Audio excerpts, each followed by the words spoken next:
जय सिया राम। बोलो सियापति रामचंद्र की जय। बोलो श्री हनुमान की जय। बोलो भाई सब संतन की जय। भक्तजनों, हमने 33 भाग तक आपको प्रभु श्री रामचरितमानस से पाठ सुनाया। अब हम उसके अगले भाग में पहुंच गए हैं और यह अत्यंत एक हर्ष का विषय है कि तमाम भक्तजन प्रभु श्री रामचरितमानस का पाठ श्रवण कर रहे हैं।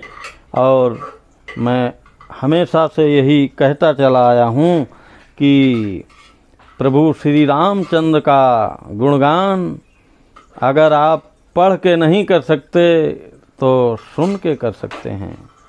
कम से कम आप सुनते रहें और प्रभु श्री रामचंद्र की कृपा यूं ही आप हम सब पर बरसती रहे। जय सिया राम, जय सिया राम। देखी रसाल बिटप बरसाखा, तही पर चढ़ेऊ मदन मन माखा।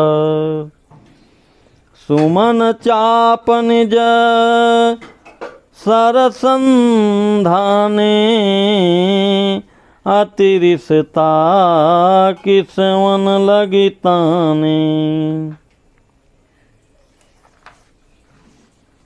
आम के वृक्ष की एक सुंदर डाली देखकर मन में क्रोध से भरा हुआ कामदेव उस पर चढ़ गया।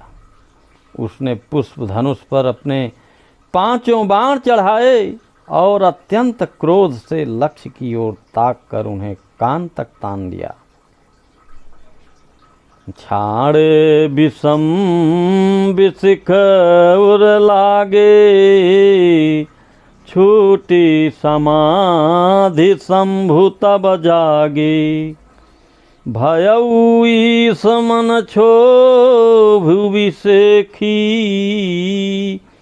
नयन उघारी सकल दिशि देखी। कामदेव ने तीक्ष्ण 5 बाण छोड़े जो शिव जी के हृदय में लगे। तब उनकी समाधि टूट गई और वे जाग गए। ईश्वर शिव जी के मन में बहुत क्षोभ हुआ। उन्होंने आंखें खोलकर सब ओर देखा। सौरभ वल्लभ जय श्री राम। सौरभ बल पल्लव मदन बिलोका, भयऊ कोपु कंप्यु त्रैलोका। तब श्रीमती सरनयन उघारा, चितवत काम भयऊ जरिछारा। जब आम के पत्तों में छुपे हुए कामदेव को देखा तो उन्हें बड़ा क्रोध हुआ, जिससे तीनों लोग कांप उठे। तब शिव जी ने तीसरा नेत्र खोला। उनके देखते ही कामदेव जलकर भस्म हो गया। हाहाकार भयऊ जग भारी, डर पे सुर भय असुर सुखारी। समुझि काम सुख सोचहि भोगी, भय अकंटक साधक जोगी। जगत में बड़ा हाहाकार मच गया। देवता डर गए, दैत्य सुखी हुए। भोगी लोग काम सुखों को याद करके चिंता करने लगे और साधक योगी निष्कंटक हो गए।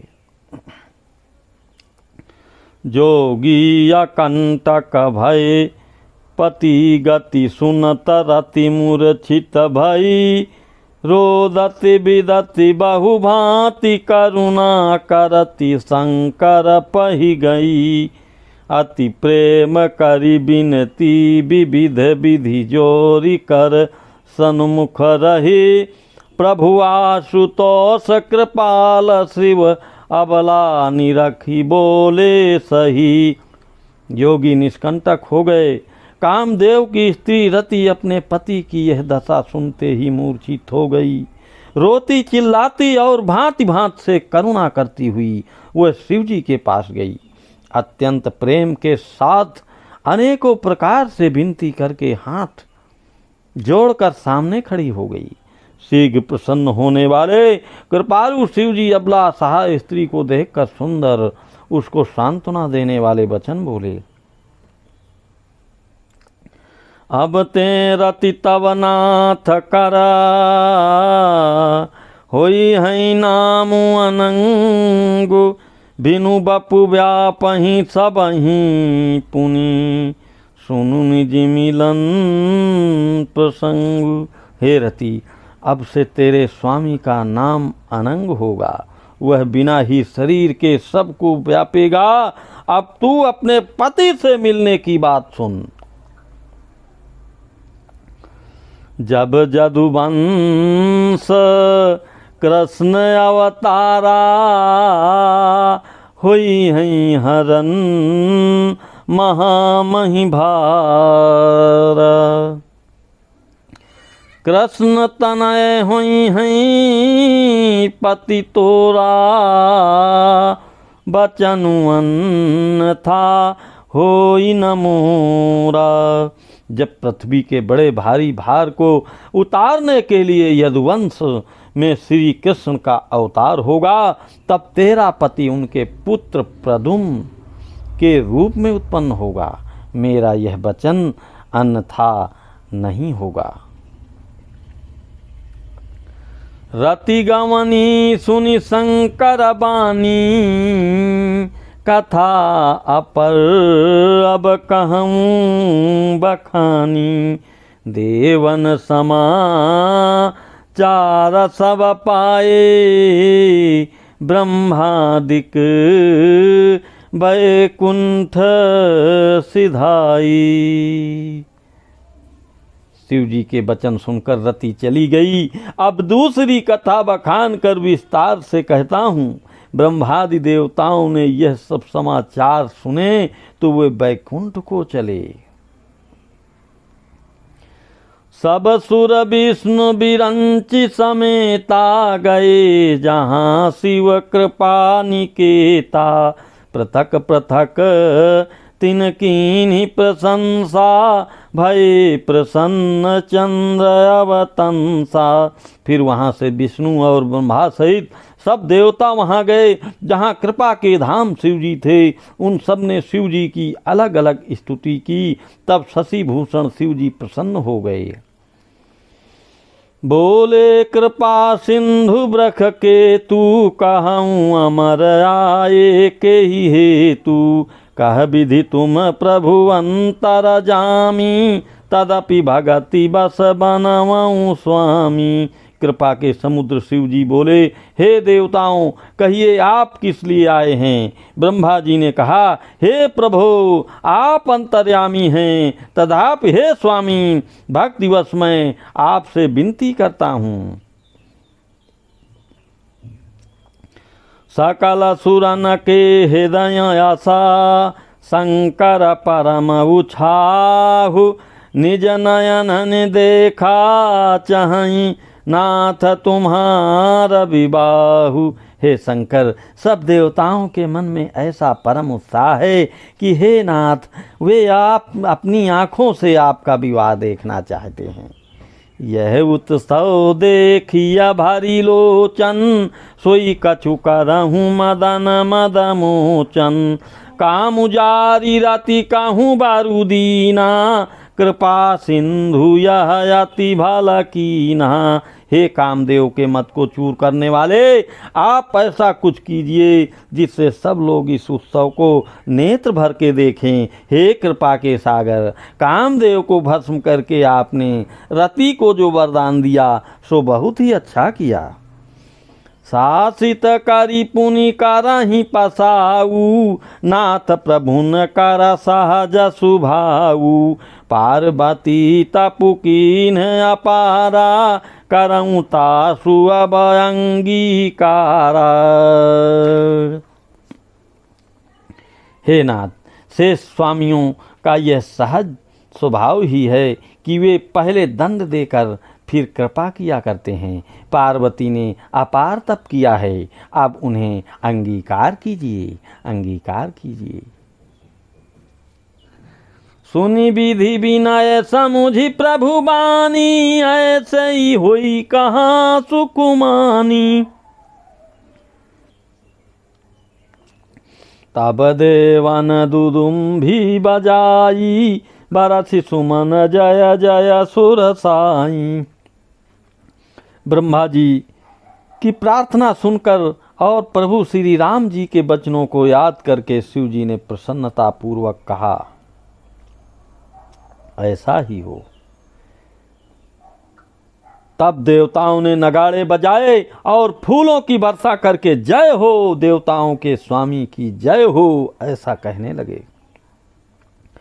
अवसरु जानी सप्त ऋषि आए, तुरताहि विधि गिरि भवन पठाई। प्रथम गए जहाँ रही भवानी, बोले मधुर वचन छलसानी। उचित अवसर जानकर सप्त ऋषि आए और ब्रह्मा जी ने तुरंत ही उन्हें हिमाचल के घर भेज दिया।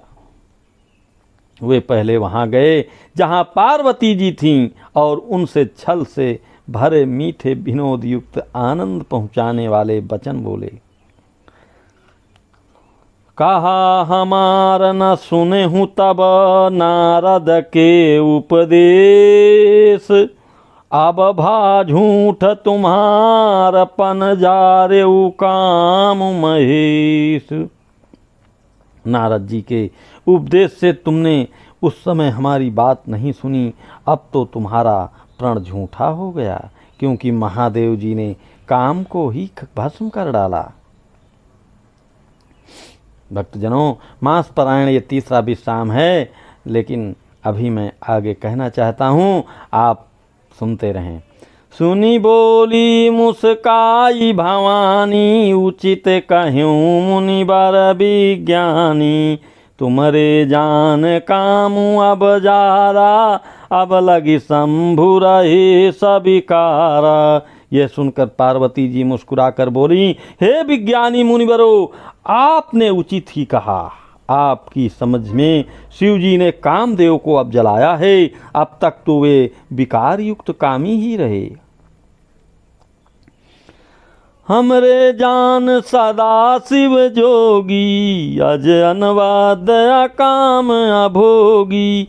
जाऊं मैं शिव से ये अस जानी, प्रीति समेत कर्म मन बानी। किंतु हमारी समझ से तो शिव जी सदा से ही योगी, अजन्मा, अनिंद, काम रहित और भोगहीन हैं। और यदि मैं शिव जी को ऐसा समझकर ही मन वचन और कर्म से प्रेम सहित उनकी सेवा की है, तो हमारपन सुनहु मुनीसा, करी हैं सत्य कृपा निधि सा। तुम जो कहा हर जार उमारा, सोई अति बड़ा विवेक तुम्हारा। तो हे मुनीश्वरों, सुनिए, वे कृपा निधान भगवान मेरी प्रतिज्ञा को सत्य करेंगे। आपने जो यह कहा कि शिव जी ने कामदेव को भस्म कर दिया, यही आपका बड़ा भारी अविवेक है। तात अनल कर सहज सुभाऊ, हिमत ही निकट जाई नहीं काऊ। गए समीप सो अवसि न साई, असी जा मन्मथ महेश की नाई। हे तात, अग्नि का तो यह सहज स्वभाव ही है कि पाला उसके समीप कभी जा ही नहीं सकता, और जाने पर वह अवश्य नष्ट हो जाएगा। महादेवी और कामदेव के संबंध में भी यही न्याय बात समझना चाहिए। हियहर से मुनि बचन सुनी, देखी प्रीति विश्वास। चले भवानी ही नाई सिर, गए हिमाचल पास। पार्वती के वचन सुनकर और उनका प्रेम तथा विश्वास देखकर मुनि हृदय में बड़े प्रसन्न हुए। वे भवानी को सिर नवाकर चल दिए और हिमाचल के पास पहुँचे। सब प्रसंग गिरिपति ही सुनावा, मदन दहन सुनी अति दुख पावा। बहुरी कहु रति कर बरदाना, सुनि हिमवंत बहुत सुख माना। उन्होंने पर्वतराज हिमाचल को सब हाल सुनाया। कामदेव का भस्म होना सुनकर हिमाचल बहुत दुखी हुए। फिर मुनियों ने रति के वरदान की बात कही। उसे सुनकर हिमवान ने बहुत सुख माना। हृदय विचारी शंभु प्रभुताई, सादर मुनि बर लिए बोलाई। सुदिन सुनखतु सुघरी सोचाई, बेगी वेद विधि लगन धराई। शिव जी के प्रभाव को मन में विचार कर हिमाचल श्रेष्ठ मुनियों को आदर पूर्वक बुला लिया और उनसे शुभ दिन, शुभ नक्षत्र और शुभ घड़ी शोधवा कर वेद की विधि के अनुसार शीघ्र ही लग्न निश्चय कराकर लिखवा लिया। त्रिसप्तऋषिन् सोई दीन्हि, गहि पद विनय हिमाचल कीन्हि। जाई विधि तिन्ह दीन्हि सुपाति, बाचत प्रीति न हृदय समाति। फिर हिमाचल ने वह लग्न पत्रिका सप्त ऋषियों को दे दी और चरण पकड़ कर उनकी विनती की। उन्होंने जाकर वह लग्न पत्रिका ब्रह्मा जी को दी। उसको पढ़ते समय उनके हृदय में प्रेम समाता न था। लगन बाची अज सब ही सुनाई, हर से मुनि सब सुर समुदायी। सुमन वृष्टि नभ बाजन बाजे, मंगल कलश दसहु दिशि साजे। ब्रह्मा जी ने लग्न पढ़कर सबको सुनाया। उसे सुनकर सब मुनि और देवताओं का सारा समाज हर्षित हो गया। आकाश से फूलों की वर्षा होने लगी, बाजे बजने लगे और दसों दिशाओं में मंगल कलश सजा दिए गए। मंगल कलश सजा दिए गए। लगे संवारन सकल सुर, वाहन विधि विविध विमान। होहि सगुन मंगल सुभद, करहीं अपक्षरागान। सब देवता अपने भांत भांत के वाहन और विमान सजाने लगे। कल्याणप्रद मंगल शकुन होने लगे और अप्सराएं गाने लगी। शिवहि शंभुगन करहि सिंगारा, जटा मुकुट अहि मौरु समारा। कुंडल कंकन पहिरे ब्याला, तनु तन विभूति पटके हरि छाला। शिव जी के गण शिव जी का श्रृंगार करने लगे। जटाओं का मुकुट बनाकर उस पर सांपों का मौर सजाया गया। शिव जी ने सांपों के ही कुंडल और कंकड़ पहने, शरीर पर भूपति विभूति रमाई और वस्त्र की जगह बाघंबर लपेट लिया गया। शशि ललाट सुंदर सिरु गंगा, नयन तीन उपबीत भुजंगा। गरल कंठ उरा नर सिर माला, अशिव भीख शिव धाम कृपाला। शिव जी के सुंदर मस्तक पर चंद्रमा, सिर पर गंगा जी के 3 नेत्र, सांपों का जनेऊ, गले में विष और छाती पर नरमुंडों की माला थी। इस प्रकार उनका वेश अशुभ होने पर भी वे कल्याण के धाम और कृपालु हैं। कर त्रिशूल अरु डमरु बिराजा, चले बसह चढ़ी बाजई बाज। देख शिवही सुर त्रिय मुस्काही, बरलायक दुलहिन जगनाही। एक हाथ में त्रिशूल और दूसरे में डमरू सुशोभित है। शिव जी बैल पर चढ़कर चले, बाजे बज रहे हैं। शिव जी को देखकर देवांगनाएं मुस्कुरा रही हैं और कहती हैं कि इस वर के योग दुल्हन संसार में नहीं मिलेगी। विष्णु बिरंची आदि सुर ब्राता, चढ़ी चढ़ी वाहन चले बराता, सुर समाज सब भांति अनुपा, नहीं बारात दुल्हा न रूपा। विष्णु और ब्रह्मा आदि देवताओं के समूह अपने अपने वाहनों सवारियों पर चढ़कर बारात में चले। देवताओं का समाज सब प्रकार से अनुपम परम सुंदर था और दूल्हे के योग्य बारात नहीं थी। विष्णु कहा सभी हसी तब बोली सकल दिशिराज, बिलग बिलग होई चलहूँ सब निज निज सहती समाज। तब विष्णु भगवान ने सब दिक्पालों को बुलाकर हंसकर ऐसा कहा, सब लोग अपने अपने दल समेत अलग अलग होकर चलो। बारह अनुहारी बारात न भाई, हंसी करई हऊ पर पुर जाई।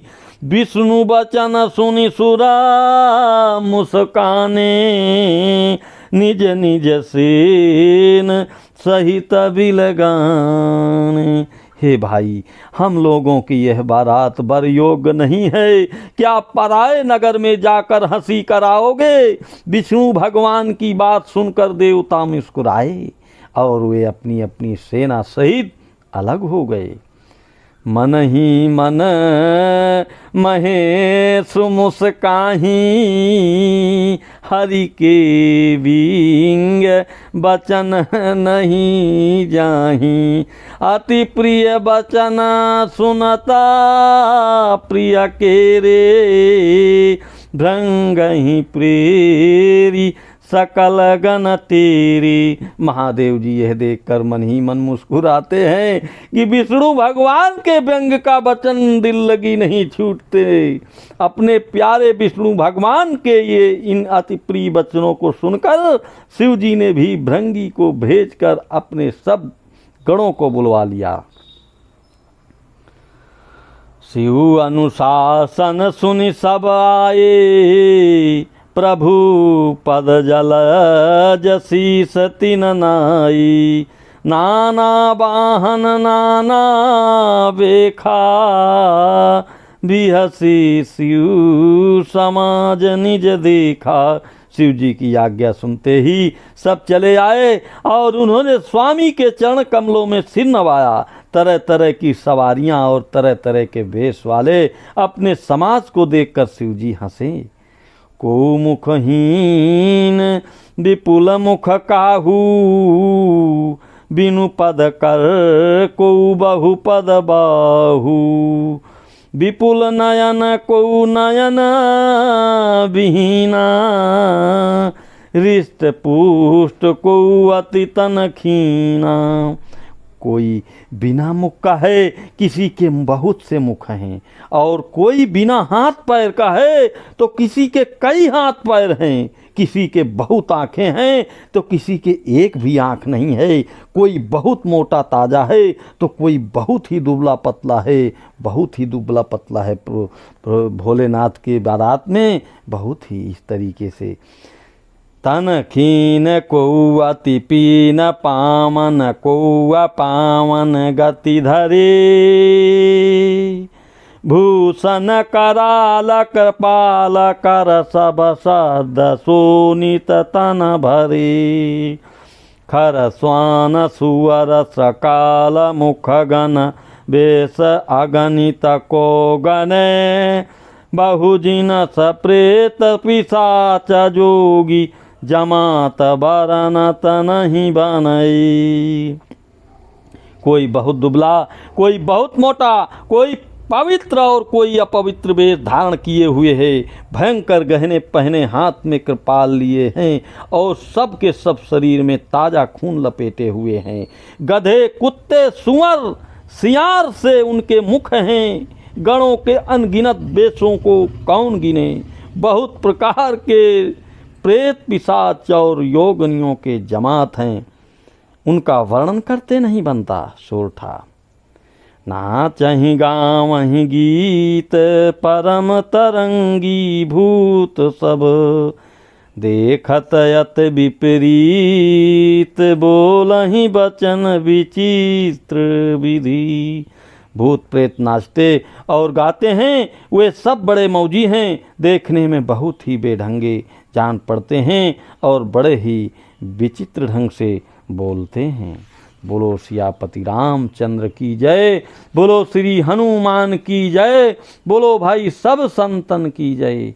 भक्तजनों, आज हमने थोड़ी सी इस भाग को कहने में बढ़ाया है। मुझे पूरा विश्वास है कि आप प्रभु श्री रामचरितमानस का श्रवण करेंगे, पूरा करेंगे और अपने साथ दूसरे भक्तों को भी सुनाएंगे, जिससे हमारा आप सबका कल्याण होना है, सबका होना है।